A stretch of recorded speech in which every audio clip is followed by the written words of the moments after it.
வணக்கம், வாழ்க மகிழ்வுடன், வாழ்க வளமுடன். என்னோட பேர் ராஜபூபதி, நிறுவனர் மற்றும் பயிற்றுனர், ரேடியன் IAS அகாடமி. நிறைய தேர்வர்கள் இந்த டவுட் என்னோட கேட்டு இருக்கிறாங்க. தேர்வுகளில் டை பிரேக்கர் வந்தால் எப்படி அந்த டை பிரேக்கரை உடைப்பாங்க, என்ன செய்வாங்க, வாட் ஆர் த ரூல்ஸ் அப்படிங்கறத பார்க்க போறோம். ரெண்டு கேஸா பார்க்கலாம். இது எல்லாமே டைரக்ட் ரெக்ரூட்மெண்ட், அதாவது போட்டி தேர்வு வச்சு எடுக்கிறாங்கல்ல. அதுல ஃபர்ஸ்ட் கேஸ் 1 அப்படிங்கிறது என்ன அப்படின்னா, எழுத்து தேர்வோட இருக்கும் பிளஸ் ஓரல் டெஸ்ட். இப்ப TNPSC வந்து பாத்தீங்க அப்படின்னா ஓரல் டெஸ்ட்னு சொல்லுவாங்க, அல்லது interview. So return examination and oral test. So எந்த மாதிரி தேர்வு சொல்லலாம் அப்படின்னா, TNPSCல குரூப் 1 தேர்வு, அதுக்கப்புறம் குரூப் 2 தேர்வு போன்றவைகளுக்காக. ஸோ குரூப் 1 தேர்வு, DEO தேர்வு, குரூப் 2 தேர்வு, இன்னும் பிற தேர்வுகள் இருக்கு, நிறைய டெக்னிக்கல் தேர்வு. இதுக்கெல்லாம் வந்து ரிட்டன் எக்ஸாமினேஷன்ஸ் இருக்கும், அதுக்கப்புறம் இன்டர்வியூ இருக்கும். அந்த ரிட்டன் எக்ஸாமினேஷன் அப்படிங்கிறது அப்ஜெக்டிவ் டைப்பா இருக்கலாம் அல்லது டெஸ்கிரிப்டிவ் டைப்பா இருக்கலாம், சரிங்களா. ஸோ எழுத்து தேர்வு வச்சுட்டு அதுக்கப்புறம் வந்து இன்டர்வியூ, அந்த மாதிரி இருக்கக்கூடிய எக்ஸாமினேஷன்ஸ். ஸோ நார்மலா ரேங்கிங் என்ன பண்ணுவாங்க அப்படின்னா, இந்த ரிட்டன் எக்ஸாமினேஷன் பிளஸ் இன்டர்வியூ, இந்த 2 மார்க்கையும் எடுத்து அது பிரகாரம் தான் ரேங்க் பண்ணுவாங்க. சப்போஸ் 2 பேர்த்துக்கு ஒரே மதிப்பெண் வந்துச்சுன்னு வச்சுக்கோங்களேன், அதாவது ஏங்கிற ஒருத்தருக்கும் பிங்கிற ஒருத்தருக்கும் ஒரே மதிப்பெண், அவங்க 2 பேர்த்துக்கும் ஒரே மதிப்பெண், ரிட்டன் எக்ஸாமினேஷன் இன்டர்வியூ இது 2ஐயும் சேர்த்து பண்ணும்போது 2 பேருக்கும் ஒரே மதிப்பெண் வந்துருச்சு அப்படின்னா அப்ப டை. அப்போ யாரு முந்தைய ரேங்க் போவா, இவங்க 2 பேர்த்துல யாரு ஃபர்ஸ்ட் ரேங்க் போவாங்க அப்படின்னா, ஃபர்ஸ்ட் வந்து யாருக்கு அதிக ஏஜ் இருக்கும், ஏஜை தான் ஃபர்ஸ்டா டிட்டர்மின் பண்றாங்க. இதுல இப்ப டவுட் வரும், ஏஜ்னா யாரு சார் அப்படின்னா, யாரு சீனியரோ வயசு அதிகமோ அவங்கள வந்து ஃபர்ஸ்ட் ரேங்க்ல கொண்டாடுறாங்க இந்த 2 பேர்த்துல. சப்போஸ் 2 பேர்த்துக்கும் ஒரே வயசு இருக்கு, அதுங்கிறது அதுலயே வந்துடும். நிறைய பேர்த்துக்கு ஒரே வயசுங்கிறது என்னது, கரெக்டா டேட் ஆஃப் பர்த் 2 பேர்த்துக்குமே ஒன்னா இருக்கு அப்படின்ற பட்சத்துல அடுத்து என்ன பண்ணுவாங்க அப்படின்னா, ரிட்டன் எக்ஸாமினேஷன் இருக்குல்ல, அந்த எழுத்து தேர்வு இருக்குல்லங்க, அது அப்ஜெக்டிவ் டைப்பா கொஸ்டின்ஸா இருக்கலாம், டிஸ்கிரிப்டிவா இருக்கலாம், அது எதை பேஸ் பண்ணி அந்த ஸ்கோரிங் எடுக்கிறாங்களோ அந்த எழுத்து தேர்வு இருக்குல்ல, அந்த எழுத்து தேர்வுல இருக்கக்கூடிய அந்த மதிப்பெண் எடுப்பாங்க.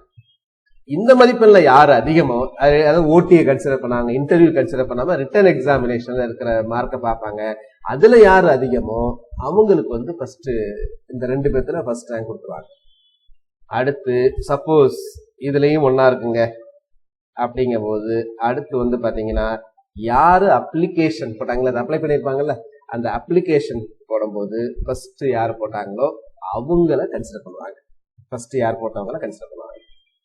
அப்ளிகேஷன்லயே ஒரே நேரங்க, அதே வர்றதுக்கு சான்சஸ் இல்லை. சப்போஸ் அப்படி வந்துச்சு அப்படின்னா அடுத்து ஆல்பபெட்டிக்கல் ஆர்டர்ல, ஆல்பபெட்டிக்கல் வரிசையில வந்து பாத்தீங்க அப்படின்னா அகர வரிசை, அதாவது இங்கிலீஷ்ல ஆல்பபெட்டிக்கல் ஆர்டர்ல இருக்கும்ல, அதுல ஏல ஒருத்தரோட பேர் ஆரம்பிக்குது, இன்னொருத்தரோட பேர் பில ஆரம்பிக்குது அப்படின்னா ஏல ஆரம்பிக்கிறவர் வந்து ஃபர்ஸ்ட் ரேங்க் கொடுப்பாங்க இந்த 2 பேத்துக்குள்ள, சரிங்களா.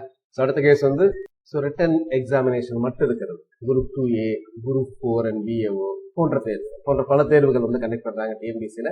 அதுல வந்து ரிட்டன் எக்ஸாமினேஷன் தான். திரும்ப சொல்றேன், இந்த ரிட்டன் எக்ஸாமினேஷன் அப்படிங்கிறது ஒன்லி வந்து அப்ஜெக்டிவ் டைப் கொஸ்டின்ஸ், கொள்குறி வகை மட்டுமே இருக்கலாம், அல்லது டெஸ்கிரிப்டிவ் வச்சு இன்டர்வியூ இல்லாம இருக்கலாம். லைக் குரூப் 2Aல பாத்தீங்க அப்படின்னா உங்களுக்கு டெஸ்கிரிப்டிவ் மார்க் மதிப்பெண் மட்டும்தான் வச்சு எடுக்கிறாங்க, சரிங்களா, விரிவான விடை எழுது. இங்க குரூப் 4ல வந்து பாத்தீங்கன்னா மல்டிபிள் சாய்ஸ் கொஸ்டின்ஸ்.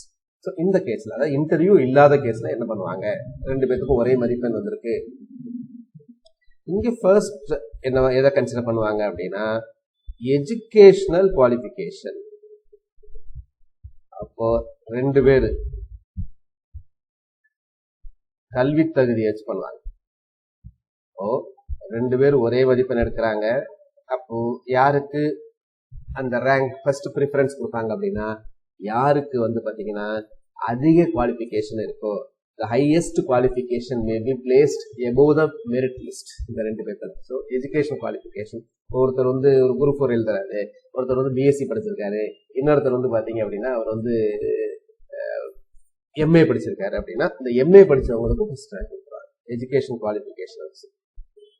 இப்ப பாருங்க, எஜுகேஷன் குவாலிஃபிகேஷன் 2 பேருமே PG இல்ல 2 பேருமே யூஜி. அப்ப அடுத்து என்ன பண்ணுவாங்க அப்படின்னா, அந்த இதுல பண்ண மாதிரி அடுத்துதான் என்ன பண்ணுவாங்க இங்க அப்படின்னா ஏஜ், வயது.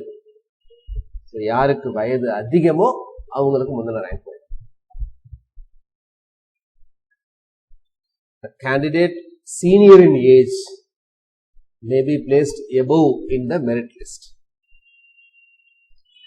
ஏஜ் ஒன்னா இருக்கு அப்படின்னா அடுத்து என்னது அப்படின்னா அப்ளிகேஷன். யாரு அப்ளிகேஷன் அந்த ஃபர்ஸ்ட் சப்மிட் பண்ணாங்களோ, OMR அப்ளிகேஷன் ஆன்லைன்ல பண்ணிருப்பாங்கல்ல, அந்த டைம் அவங்க யார் ஃபர்ஸ்ட் பண்ணாங்களோ அவங்களுக்கு வந்து ப்ரிஃபரன்ஸ் கொடுப்பாங்க. அப்ளிகேஷன் பண்ணதும் ஒன்னா இருக்கு.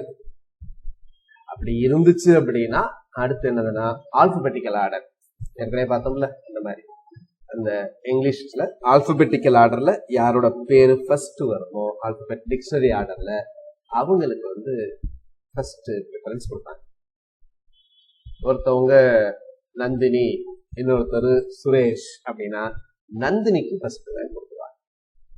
அந்த 2 பேர்த்துல மற்ற ரெக்ரூட்டிங் ஏஜென்சி லைக் TNPSC, அதுக்கப்புறம் TRBயும் இதே மாதிரிதான் பயன்படுத்துவதற்கு சான்சஸ் இருக்கு.